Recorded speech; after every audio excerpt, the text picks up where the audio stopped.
Hi guys, I am putting together a little bit of a tutorial to show you how to edit your clips once you have created them in BandLab, because the next assignment that you're doing is going to require you to do some editing just for practice.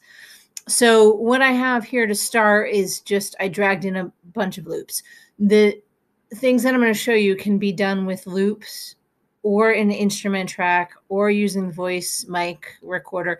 It can be used pretty much in any way that you have learned how to add tracks so far. So the first one I'm going to show you is how to control the volume on individual tracks. Right here up on the top of the screen, you have a overall volume track. So when I'm saying bring your volume down to half, then that's where it should be. So when you play it, then, oops, at the end, when you play it,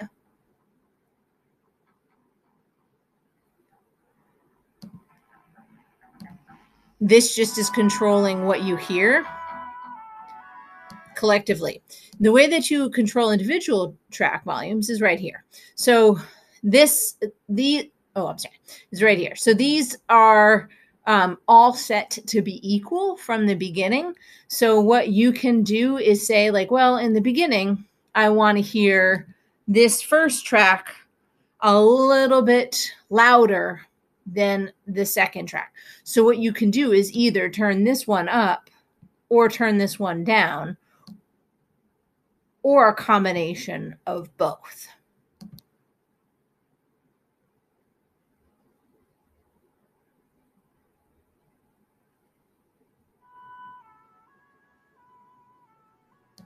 Which is obviously not a bad idea since this one is so quiet to hear, to bring this one up a little bit. And you can do the same thing for any of them that happen at the same time. And if you want, just for ease of it, if you want to hear what just these two sound like together, this M and S on the side, I showed some of you, but the M and S on the side mutes them. So now we're hearing what just those two sound like together. Bring this volume up a little bit. I don't know if you can hear it, but I'm having a hard time.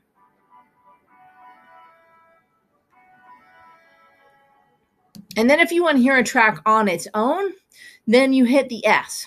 S just stands for solo, and solo in music means by itself. So if you want to hear what just this track sounds like by itself, and then you do it on your own. So I'm going to unmute them all, unsolo them. So now I've adjusted two of my individual track volumes, and that's one of the things you have to do in the next assignment. The other thing is to mess around with the editing. One of the editing things that you can mess around with are the effects. So if I click on this clip, then click down on the bottom where it's the FX is universal for sound effects. So it's the sound effects is this button here. And so right now, the preset is that there's no sound effect on it. Now, these are all just ways that you can change the way that one clip sounds. So let's hear what the echo doubler sounds like. It has a whole bunch of just sort of detailed ways to hear it. We are not going to be super detailed about it. We're not going to go into it all these do. We're just going to hear it the way that the presets are. And here, I want to hear it by itself. So let's just hear this clip. Right. So change it quite a bit. Let's go back to it without anything on it.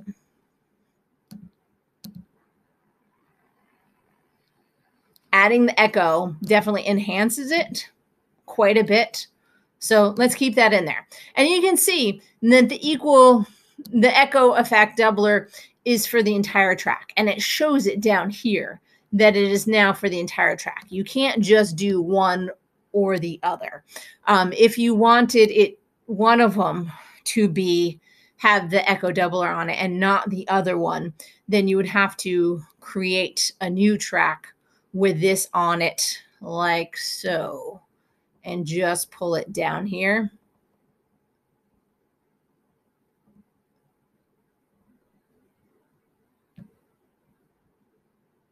now what I have is the first track, first time of it with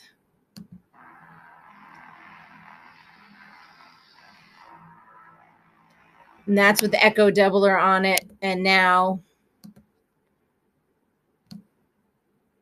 this is without the echo doubler. And I played something else somewhere too. But anyway, that's the general idea. I'm just going to stick that one back. But what you're doing is adding an effect to the entire track. So that added an effect on that one. You can play along with it and check them out and see what all of them sound like and see which ones you want to add. And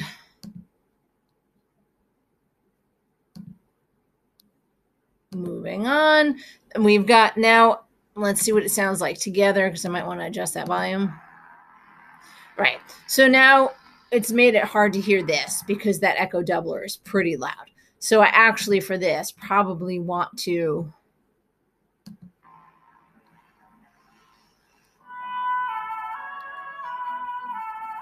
yeah, so now I want to actually bring this down a little bit because that's what adding the effect has done so much. So now I've got an adjusted volume and an effect on one. The other thing that I'm going to show you how to do is a reverse mode. So I'm going to go to this one here where I've got a few of the same loop in a row.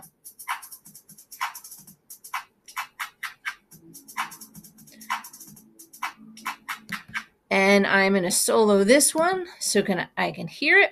And now what we're going to do is click on this and we're going to click on the editor. Now, when we're on the editor for this one, then you can see that it's a different group of options here. And what I'm going to click on is reverse. And you can see what it did to that clip. It literally flipped it around. I'll put it back. So it flips it around so it actually plays it backwards. So now listening to it backwards,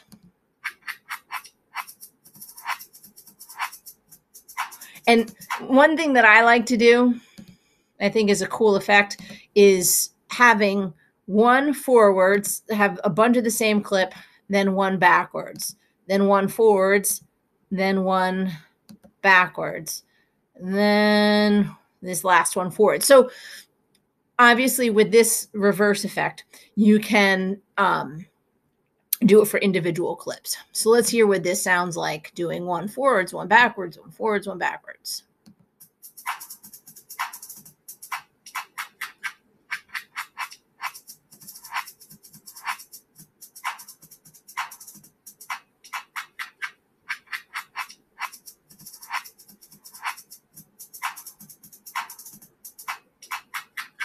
It's a cool way to add some variation, especially when you have other things going on the top. So you can have the same exact thing happening over and over on top, but you've got some variation in your beat that's below it. Let's hear.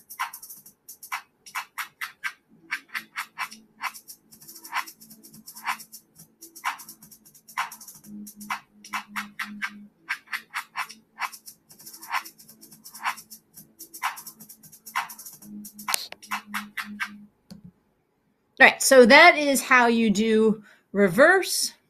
And we've got the effect up here, and we have adjusted the volume on each of the tracks.